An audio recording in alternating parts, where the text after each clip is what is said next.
There's a look at some of the trades that happened yesterday. Some were expected, some were not. Rasul Douglas, former West Virginia great, traded from the Packers to the Bills. He has been a very good presence in that defense over the past few years. Donovan Peoples-Jones goes to the Lions. Ezra Cleveland, one of the moves the Vikings made yesterday. Now that Dalton Risner has really stepped up, they could move on from him. We talked about Young and Sweat. Let's focus on why the 49ers did what they did.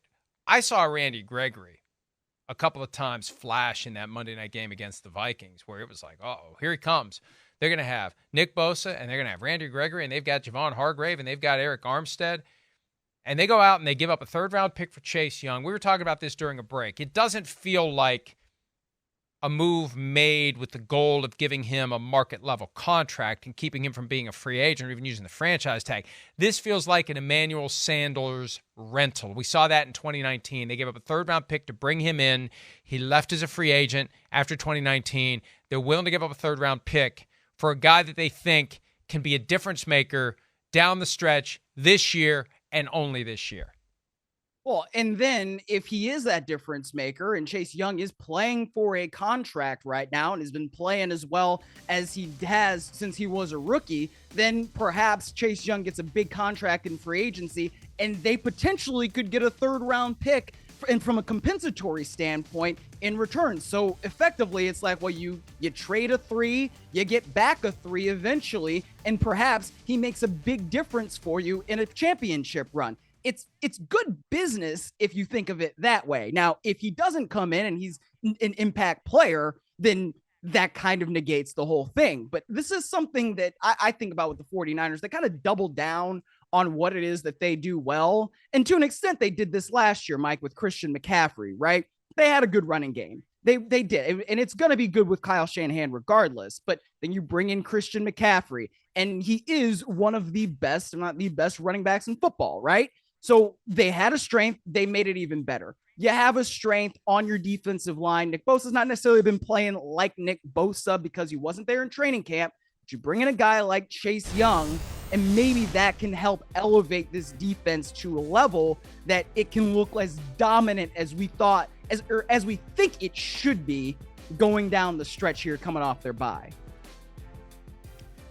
Chase Young was the Defensive Rookie of the Year in 2020. He suffered a serious knee injury November of 21, and it took him a long time, as it often does. Adrian Peterson warped our expectations when it comes to a torn ACL. For some guys, it takes well over a year to get back to form. Young seems to be back to form, and you're right, Myles, holding together this pass rush, improving it, getting him to chase the payday that likely will come somewhere else. Having a rotation like the Eagles have, that's part of this. The Eagles like to have 6, 7, 8 guys that they can cycle through.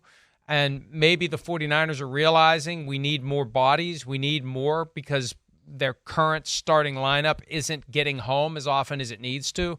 So clearly an effort by the 49ers to improve the defense during the bye week as they get ready to go to Jacksonville and stop a 3-game losing streak.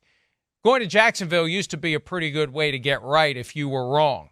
Going to Jacksonville now is stepping into a hornet's nest, and the Jaguars are 6-2, and they're on their bye week. This is a big game for the 49ers, and I think this move is an acknowledgement that they need to do something to improve that defense. The offense will be fine because of Kyle Shanahan. And I know people are nervous about Brock Purdy, and he's looked mortal the past few weeks, but I think they'll be fine. They get Debo back, they'll be fine. They need something on that defense, and Chase Young may provide it. And look, I like bold moves. This is a bold move. A third-round pick, you get a good player for a third-round pick. They're giving up the opportunity to get a pretty good player for a guy now that could help them finally get that thing that's been so elusive for Shanahan. They got to the Super Bowl once. They were knocking on the door 2 other times. After they beat the Cowboys, it looked like this was the year they were going to do it. 3 losses later, they got to do something. And it looks like this is, clearly a step toward getting things right, getting the defense where it needs to be, and getting to the Super Bowl and winning it for the first time since the 1994 season. Yeah, and look, I think that it's also a little bit fun being from Ohio that you get Chase Young and Nick Bosa back on the same defensive line again. Well, I mean, those two dudes played together as Buckeyes. They won a lot of games together. They terrorized a lot of quarterbacks together. So we'll see what they can do now that they're paired up with each other in the league. Hi, it's Mike Florio. Thanks for watching PFT on YouTube. Hit subscribe for the latest news and analysis from Pro Football Talk.